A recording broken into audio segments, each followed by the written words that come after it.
Picture this. You scan your PC with 3 different antivirus tools and every single one comes back clean. You get suspicious anyway, so you wipe the entire drive, format it completely, and install Windows from a fresh download.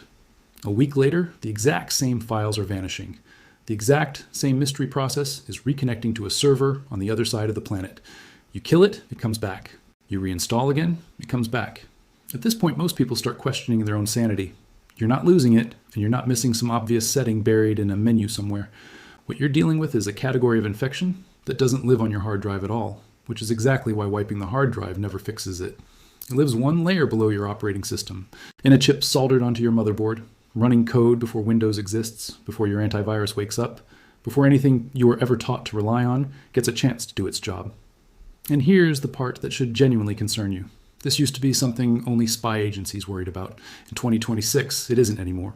Ordinary people on ordinary consumer hardware are now walking around with machines that are compromised at the deepest possible level of software, and the overwhelming majority of them have no idea this is even something that can happen to them.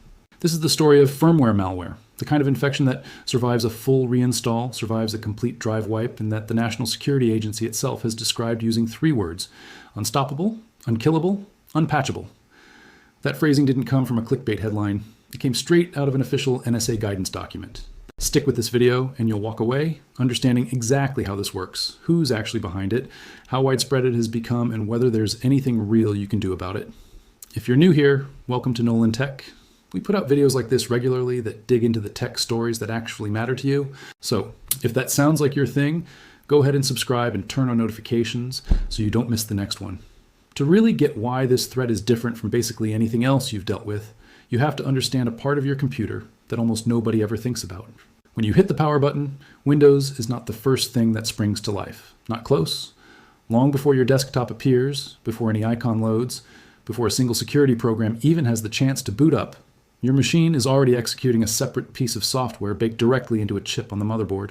Years ago, this was called the BIOS, short for Basic Input-Output System. Nearly every machine sold today has replaced it with something far more capable called UEFI, the Unified Extensible Firmware Interface. Most people will own a dozen computers over their lifetime and never once open this layer, never touch it, never even know it's there. But it's the foundation everything else stands on. It wakes the hardware, runs diagnostic checks, sets the stage, and only then hands control over to Windows. Think of your computer like a building. Everything you interact with, your apps, your browser, your desktop, your antivirus, all of that sits above ground, visible and familiar. UEFI is the foundation buried underneath, and virtually nobody ever looks down there. Now imagine an attacker skips the building entirely and targets the foundation instead. They plant their code in the firmware, the layer that fires up before literally everything else on the machine. From that position, they own the entire startup sequence. Every time you power the machine on, their code executes first, ahead of Windows, ahead of Defender, ahead of any commercial security suite that has ever been built. By the time your operating system boots and your antivirus starts its scan, the infection is already sitting comfortably in control, watching, and it has had a head start. No software running afterward can ever fully claw back. From that vantage point, it can mask itself from the OS, feed your antivirus false information, wipe logs clean, kill off protections, and quietly take orders from a remote server, all while every tool on your screen tells you the system is perfectly healthy. And this is why the reinstall trick fails so completely. You wipe the drive. The firmware chip sitting on the motherboard was never touched. The infection simply waits, patient as anything, for your shiny new Windows install to boot up. And then it steps right back into the driver's seat like nothing happened. This isn't some hypothetical scare story dreamed up to get clicks. It's a documented pattern that is played out repeatedly on real hardware against real people and real organizations. The first confirmed case of UEFI firmware malware operating outside a lab was a piece of malware called LoJax, uncovered in 2018 by researchers at the cybersecurity firm ESET. This wasn't some solo hacker working out of a basement. LoJax was built and deployed by Fancy Bear, a Russian state-linked hacking group also known in the industry as APT28, the same outfit tied to some of the most consequential cyber attacks of the last 2 decades. What LoJax did was embed itself directly inside the UEFI firmware of its targets, mainly government agencies and high-value organizations across Eastern Europe. The detail that made security researchers sit up was the one you'd expect by now. Wiping the drive changed nothing. Reinstalling Windows changed nothing. The infection sat untouched in the firmware chip through every standard cleanup technique available at the time. Back then, most of the industry quietly filed this away as a nation-state problem, something terrifying in theory, but far removed from anything a regular person would ever encounter. That comfortable assumption didn't survive long. The next major discovery was a rootkit called CosmicStrand, and unlike LoJax, this one wasn't chasing government targets. It went straight after consumer hardware, specifically infecting the UEFI firmware on Gigabyte and Asus motherboards built around a shared chipset. When Kaspersky's researchers picked apart CosmicStrand, one finding stood above everything else in the report. This malware appeared to have been quietly active since roughly the end of 2016. It wasn't found until 2022. Do the math on that. Somewhere around 6 years of infected machines, silently phoning home to command servers, executing instructions, and slipping past every layer of detection built during that entire stretch of time. And that 6-year blind spot didn't happen because the victims were careless or unsophisticated. It happened because nobody was even looking in the place where the infection actually lived. The compromised machines were concentrated inside China, with additional confirmed cases in Iran and Vietnam. None of the victims had any indication anything was wrong. Antivirus software reported clean systems. Windows looked completely normal on the surface. Underneath, someone else had full administrative control, the ability to spin up new admin accounts, pull down more malware, exfiltrate data, and hold on to that access indefinitely. Kaspersky closed out their published analysis with a question that should have rattled the entire security world. How many more of these implants and command servers are out there right now? I'm still undiscovered? They stated plainly that the string of rootkits uncovered by that point exposed a genuine blind spot the industry needed to address. The U.S. Department of Homeland Security and the Department of Commerce reached the same conclusion in a joint report on firmware security, calling firmware a large and constantly expanding attack surface and stating outright that it's often overlooked, despite being one of the stealthiest ways an attacker can compromise devices at massive scale. Then, in early 2022, came MoonBounce, and this one pushed the sophistication even further. Instead of sitting in a typical UEFI storage area, MoonBounce buried itself inside a component called SPI flash memory, a chip physically separate from your hard drive. That separation matters enormously. You can rip out the hard drive entirely, drop in a brand new one, and the SPI flash chip on the motherboard keeps the infection intact regardless.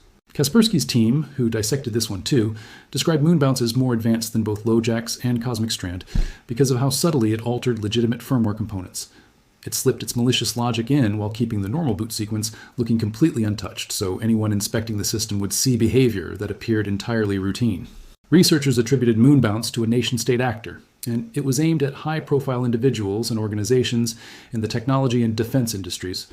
What alarmed researchers most was that MoonBounce showed the ability to survive certain firmware updates on some systems, meaning this very update process meant to overwrite the chip with clean code wasn't reliably wiping the infection out. Around this same stretch, TrickBot, already one of the most notorious and destructive malware families in existence with deep ties to ransomware operations, picked up a new capability. Security researchers identified a module, sometimes referred to as TrickBoot, that could read, write, and erase UEFI firmware on vulnerable machines. It could plant persistent malware directly at the firmware layer. And in the worst-case scenario, it could permanently brick the device, turning it into an expensive paperweight with no path to recovery. TrickBoot is the moment where this style of attack officially crossed over from classified intelligence operations into organized criminal territory. The same criminal ecosystem behind ransomware attacks against hospitals, schools, small businesses, and everyday people. If that's not unsettling enough on its own, consider what happened at the tail end of 2022, confirmed publicly in March 2023. A piece of firmware malware called BlackLotus showed up for sale on underground hacking forums, not buried in a classified intelligence briefing, not uncovered after years of quiet government investigation, openly listed for purchase, priced at $5,000 per license, with new builds available afterward for an additional $200 each. BlackLotus was written in assembly in C, and the entire thing weighed in at just 80 kilobytes on disk. It managed to do something the security industry had spent years arguing was borderline impossible in the real world. It bypassed UEFI Secure Boot on fully patched, fully up-to-date Windows 11 machines. To understand why that single sentence should have made headlines everywhere, you need to know what Secure Boot actually does. Secure Boot is a protection built into the UEFI firmware of modern PCs, and its entire job is to stop unauthorized code from ever running during startup. Before any software is allowed to load, Secure Boot checks its digital signature, essentially a cryptographic seal proving the software has been vetted and trusted. No valid signature means no boot. Microsoft, Intel, hardware makers, and the security industry at large had positioned Secure Boot as the definitive line of defense against exactly this category of attack. It was supposed to be the wall that stopped boot-level compromise cold. BlackLotus walked right through it. The method behind it was as elegant as it was damaging. BlackLotus exploited a vulnerability tracked as CVE 2022-21894, nicknamed Bat and Drop. Microsoft had actually patched this back in January 2022, and the fix genuinely closed the hole. But here's where a patch alone couldn't finish the job. The old vulnerable boot manager files from before that patch were still digitally signed by Microsoft, meaning they still carried valid, trusted signatures, and Secure Boot still trusted them. Those outdated files hadn't been added to the revocation list Secure Boot checks against, so as far as the system was concerned, they were still perfectly legitimate and allowed to run.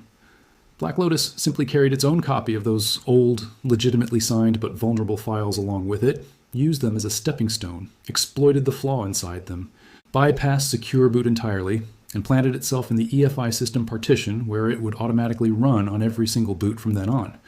Once it had that foothold, BlackLotus got to work methodically dismantling every protection on the machine. It disabled BitLocker, the drive encryption feature built into Windows. It shut down hypervisor-protected code integrity, a deep defense against kernel-level exploits. It killed Windows Defender outright. Then it dropped a kernel driver and an HTTP-based downloader, keeping a live connection open to a remote command server waiting for orders, which could range from pulling down more malware, to executing kernel-level code, to updating the bootkit itself, to erasing itself completely and vanishing without a trace if the attacker decided that was the smarter move. From that point forward, the machine belonged entirely to whoever was on the other end of that connection, and that person could be anywhere on the planet. BlackLotus also had a built-in feature that told researchers a lot about who was likely behind it. It included geofencing logic. If it detected the infected machine was located in certain countries, including Russia, Belarus, Kazakhstan, Armenia, Moldova, Romania, and Ukraine, it would simply refuse to install itself. That's a signature move common to professional cybercriminal tooling built in or around the CIS region, added specifically to dodge domestic prosecution. It tells you the people behind BlackLotus weren't amateurs. This was a polished, maintained commercial product complete with version updates and a functioning customer base, sold openly like legitimate software. The NSA took this seriously enough to release a formal mitigation guide for BlackLotus in June 2023, not a blog post from a security vendor trying to sell you something. Official guidance from the United States National Security Agency. Their platform security analyst, Zachary Blum, said publicly that defending against BlackLotus is nowhere close to a simple fix. And buried in that NSA guidance was a detail that caused real confusion and concern across the security community. Even after Microsoft's January 2022 patch and additional mitigations released in May 2023, the NSA warned that applying those patches alone was only a first step. The vulnerable old bootloaders still hadn't been revoked from the Secure Boot Trust database, meaning attackers could still bring their own copies of those outdated but legitimately signed files and run the exact same exploit against machines that were, on paper, fully patched. The NSA's own language was blunt. Administrators should not consider the threat fully resolved. The reality sat somewhere between unstoppable and fully fixed, and it was leaning noticeably closer to the dangerous end of that spectrum than most people wanted to believe. Then the situation got worse. BlackLotus's source code leaked onto GitHub. Researchers at Binarly discovered it posted by someone who had modified the original and made it public. The fallout was immediate. Techniques, bypass methods, and code architecture that had been carefully refined into a working commercial bootkit were now sitting there for anyone to download. Alex Matrosov, co-founder and head of research at Binarly, pointed out that while none of the individual methods were brand new, the real danger was that anyone could now combine that leaked code with newly discovered vulnerabilities. Someone with reasonable skill could grab BlackLotus as a foundation, bolt on a fresh exploit, and end up with a next-generation bootkit without building anything from scratch. The barrier to entry for this entire category of attack dropped dramatically overnight. While all of this was unfolding, other groups were pushing the threat forward from a completely different angle. The Lazarus Group, a North Korean state-sponsored hacking operation funded by the North Korean government and responsible for some of the largest financial cybercrimes on record, including the theft of more than $600 million from the Axie Infinity crypto platform back in 2022, had quietly been building their own deep access malware known as FOR module. In February 2024, researchers at Avast revealed that Lazarus had exploited a zero-day vulnerability in a Windows kernel driver called AppI.ZIS, the core driver behind AppLocker and Windows application whitelisting technology. That flaw, tracked as CVE 2024-2138, let Lazarus jump from ordinary administrator access all the way to full kernel-level control without needing to bring in any external vulnerable driver, which made the whole attack significantly harder to spot.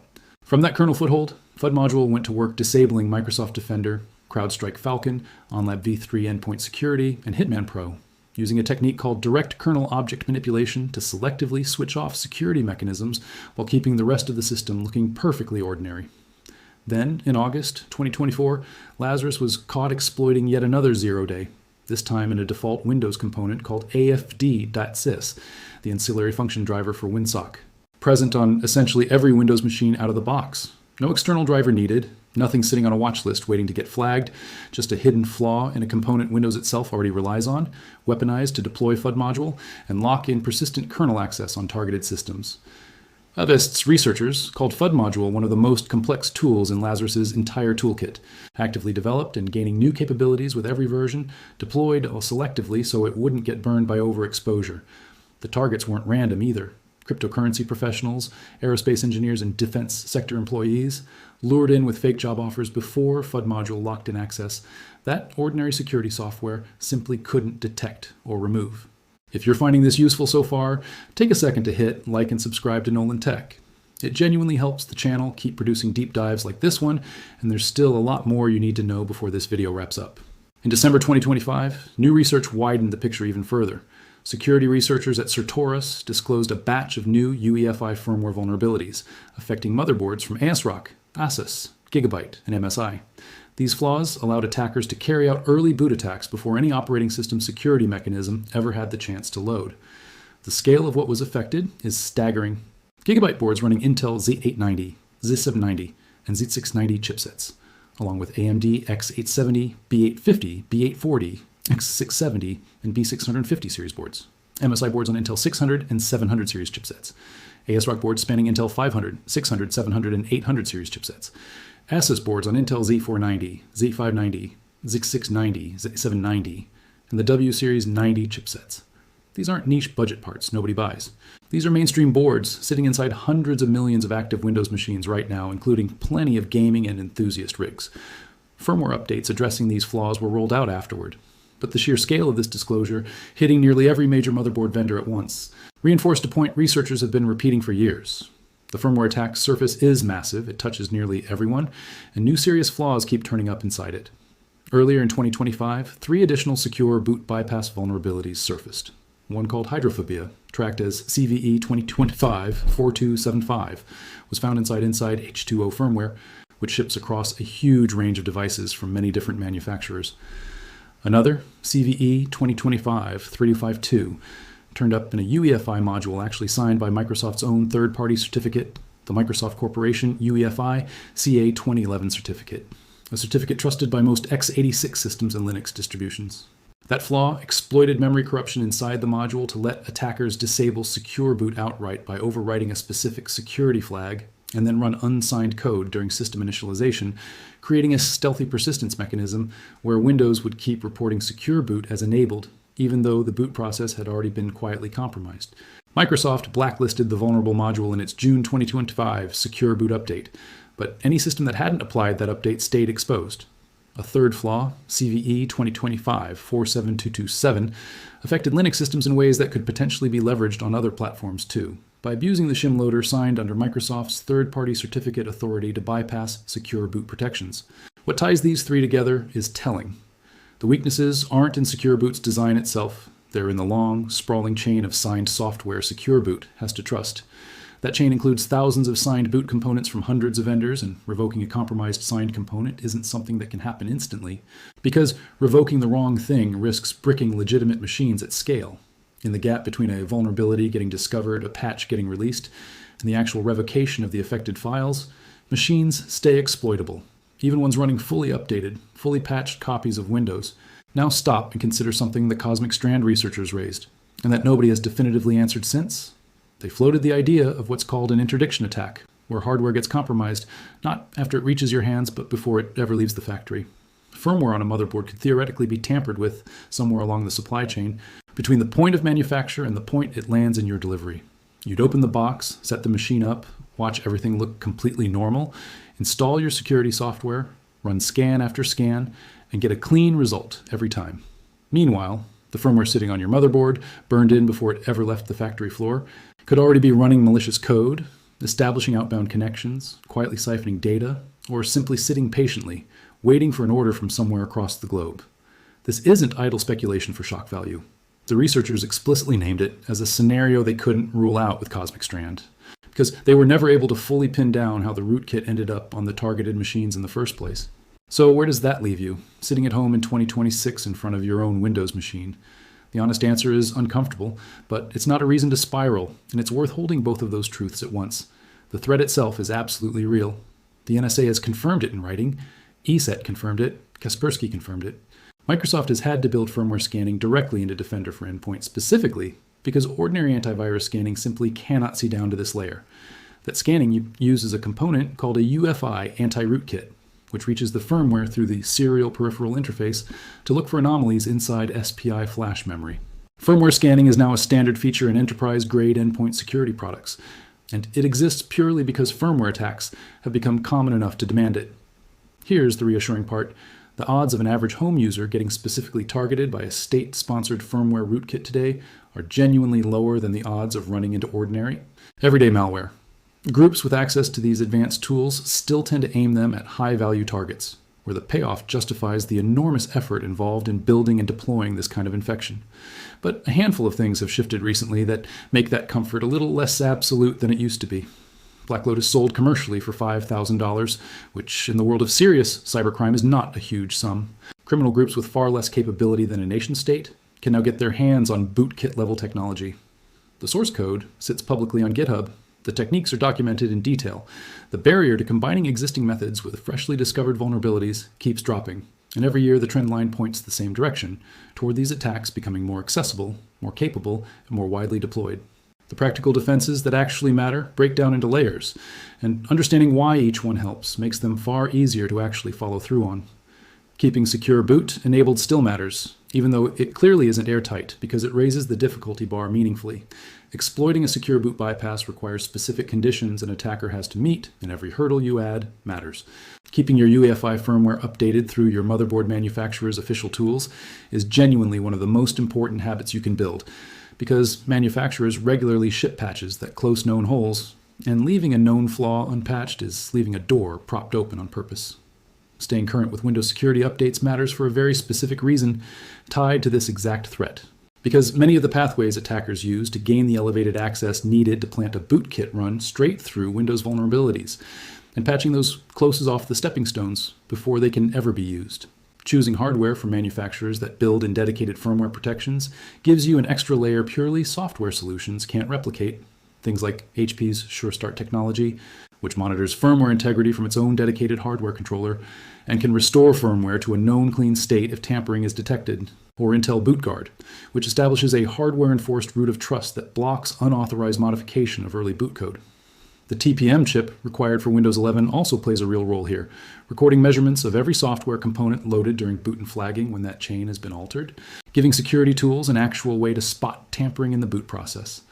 For businesses, NSA guidance pushes further still, recommending tighter executable policies, active monitoring of the EFI boot partition for unauthorized changes, and holding off on rebooting a suspected infected device until it's been properly investigated, because rebooting is exactly the moment a bootkit gets to reestablish itself in the boot sequence all over again. The core challenge underneath all of this can't be fully solved with any single fix. You're trying to defend a layer that runs before your defenses even wake up. Every security product you install operates above the line where this malware actually lives. Building real protection below the operating system requires hardware-level security features, disciplined firmware update habits, and a security industry that treats this attack surface with the same seriousness it has historically reserved for application-level threats. And genuine progress has been made.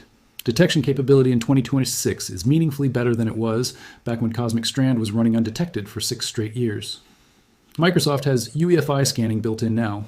Researchers are publishing deeper, more detailed analysis of these threats than ever before. The hardware security community is increasingly baking protections directly into chipsets and controller chips, rather than leaning on software alone to catch up after the fact. But the people building these attacks aren't standing still either. Lazarus is actively expanding FUD module with new capabilities. BlackLotus's source code remains publicly available as a launchpad for whoever wants to build on it.